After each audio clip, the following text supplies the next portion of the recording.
between the President and the Vice President? Ay nako, ipagdasal na lang natin silang lahat. Tama po si Father. Close pa rin mo kayo, ni BP? Close pa rin mo kayo, ni BP? Well, napunta lang ako dun sa veterans dahil nangyari po sa aking mga department heads na kinulong. Kaya sinisigurado lang natin na okay yung mga nadadamay na empleyado. Opo. Thank you. Senator, ano po yung reaction niyo po sa sinabi po ni VP Sara na mga pamilya daw po yung may pakala daw po ng Hospital de Nili Aquino? Ay nako, hindi muna ako nakikinig. Kaya nga, nagdeklara ako na nung una pa. Kasi alam ko na magkakabangayan ng ganito. At talagang maghahagisan ng putik. Kaya noon pa, sabi ko na, nako, mag-independent ako, trabaho na lang. Dahil ayoko masali dyan.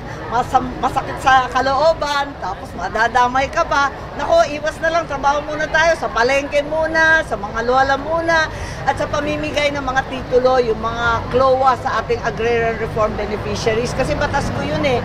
Kaya tuwan-tuwa ako, nagbibigay natin yung mga titulo matapos ang 5 dekada mahigit ng land reform. Sa wakas, magbibigay na ng libre, wala ng utang, zero balance na ang ating magsasaka. Mayor, Senator, ano po ang birthday wish ninyo sa hindi lang sa Pampanga, pati po sa mga Pilipino? Ano po ang birthday wish ninyo? Nako, ang birthday wish ko, di ba nanonood tayo ng American election? Panay ang usapin tungkol sa American Dream. Napaka-ambisyoso ng Amerikano. Talagang gusto nila sumikat, yumaman, maging celebrity. Iniisip ko, ano kaya yung pangarap ng Pilipino? Ang pangarap natin, napaka-simple, napaka-payak.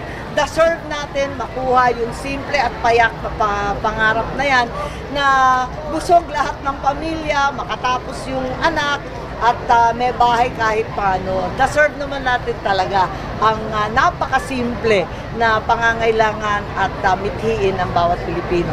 So tuloy-tuloy, deserve natin the service.